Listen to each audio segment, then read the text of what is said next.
কি সুন্দর গন্ধ। মা লক্ষ্মী, আমার লাল জামদানি শাড়িটা একটু নিয়ে আয় না। এই নাও মা, আর কটা দিন থেকে যাও না মা। আর থাকলে হয় বল মা, ওর বাবা যে ওইদিকে একা একা কি করছে তার ঠিক নেই। গেলেই তো এক্ষুনি পড়াশোনা করতে হবে। এখানে সবাই আমার জন্য লুচি, সুজি, নাড়ু আরো কত কি বানিয়েছে। এবারে তুই পড়াশোনাটা ছেড়েই দে, মামার বাড়িতেই থেকে যা। আর একটা দিনই থাকি না মা, আবার তো 1 বছর পর আসবো। তাছাড়া সবাই আমাকে থাকার জন্য জোর করছে।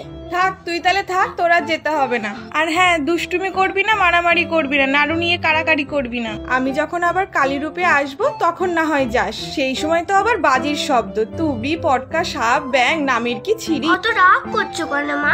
একটা নাড়ু খাবে না? না, তুই খা। যাই দেখে আসি কে কি আমার জন্য আয়োজন করেছে।